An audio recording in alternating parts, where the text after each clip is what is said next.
இன்றைக்கி நம்ம வீட்டில் பச்சை பயிர் சாதம், பச்சை பயிர் இஞ்சி பூண்டு பேஸ்ட் எல்லாம் கொடுத்து தம் பண்ணியாச்சு. குக்கரில் ஒரே விசில் தான். சிம்மில் 5 நிமிஷம் வச்சிங்கன்னா நம்மளோட பருப்பு சோறு ரெடி, பச்சை பயிர் சாதம் ரெடி. இதுக்கு சைடிஷ்லாம் ஒன்றுமே பண்ணல. சைடிஷ் பண்ணலைன்னா ஏன் சைடிஷ் நம்ம பண்ணலைன்னா டைம் இல்லை, ரொம்ப லேட்டாகிடுச்சு. வெள்ளிக்கிழமை எந்திரிச்சிட்டு எல்லா வேலையும் பார்த்தாலும் சமையலுக்கு பரபரன்னு செஞ்சாலும் டைம் ஆகிடுது. அதனால் சிம்பிளாக வேலையை முடிச்சாச்சு. அதுக்கு நார்த்தங்காய் ஊறுகாய் சூப்பராக இருக்கும், வச்சு சாப்பிட வேண்டியதுதான். வெங்காய பச்சடி இருந்தால் இன்னும் சூப்பராக இருக்கும். யூடியூப்பில் நம்மளால் வீடியோவே போடவே முடியலை.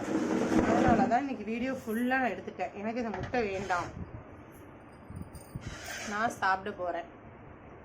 ஓகே, சிலிண்டர் இல்லை, எங்கே பார்த்தாலும் சிலிண்டர் தட்டுப்பாடு அதிகமாக இருக்குது. ஓகேவா, நம்ம வீட்டில் அந்த ப்ராப்ளம் இல்லை. எல்லோரும் சிலிண்டர் வரல, சிலிண்டர் ரொம்ப எங்கே பார்த்தாலும் கிடைக்கல அப்படின்னு சொல்கிறாங்க.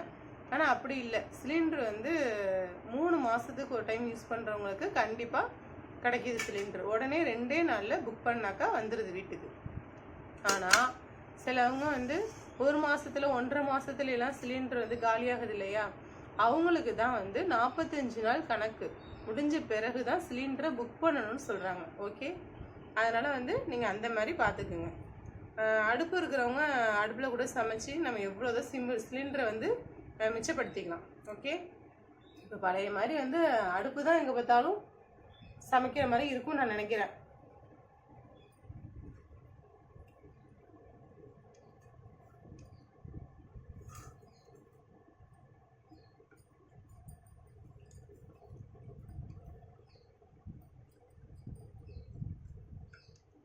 சூப்பராக இருக்கு, நல்லா சாஃப்டாக பொல பொல பொலன்னு வந்தது.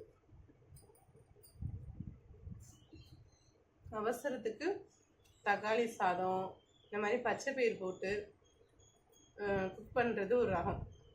பாசிப்பருப்பு போட்டு கிச்சடி சோறு மாதிரி அதுவும் தம் பண்ணலாம்.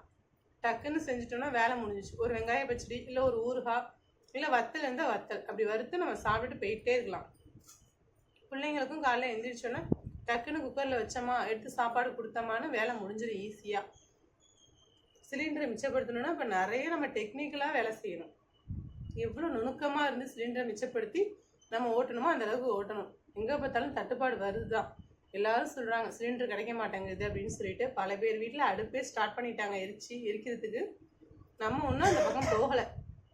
இருக்கிறது 2 பேர், 2 பேருக்கு எதுக்கு நிறைய சைடிஷ்ஷாக அது இதுன்னு சொல்லிட்டு. அதனால் சிம்பிளாக வச்சிடலாம் அப்படின்னு சொல்லிட்டு நான் சிம்பிளாக வேலையை முடிச்சிட்டேன். இப்போ மட்டும் இல்லை ஃப்ரெண்ட்ஸ், எப்பயுமே சிம்பிளான சாப்பாடு தான் நம்ம வீட்டில். அதனால தான் எனக்கு அதனால அடிக்கடி வீடியோ எடுக்க முடியல.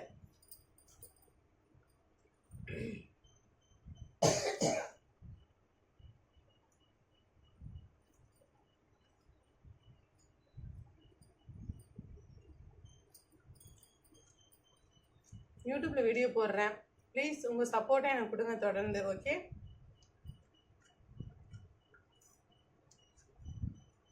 சிலிண்டர் அடிக்கடி நம்ம சமையல் முடிச்ச கையோட ஆஃப் பண்ணிட்டோம் வச்சுங்களேன். சிலிண்டர் ஒரு அலுப்பு இல்லாமல் ஆஃப் பண்ணி வச்சு வச்சுங்களேன், நிறைய கேஸ் நமக்கு மிச்சமாகும். அந்த மாதிரி தான் நான் பண்ணிகிட்டு இருக்கேன். நீங்களும் அதே மாதிரி ட்ரை பண்ணுங்கள். சிலிண்டரை ஆஃப் பண்ணிட்டுங்க அடுப்பை. என்னோட தொட்டதுக்குமே ஆஃப் பண்ணுமா அப்படின்லாம் நினைக்காதீங்க. ஓகே, ஆஃப் பண்ணாக்கா நிறைய நமக்கு மிச்சமாகும் சிலிண்டரு. ஆமாவா இல்லைங்கிறத கமெண்ட்டில் சொல்லுங்கள். உங்களோட வீட்டில் என்ன சாப்பாடு என்னங்கிறத எனக்கு கமெண்ட்டில் சொல்லுங்கள். ஓகே, பாய்.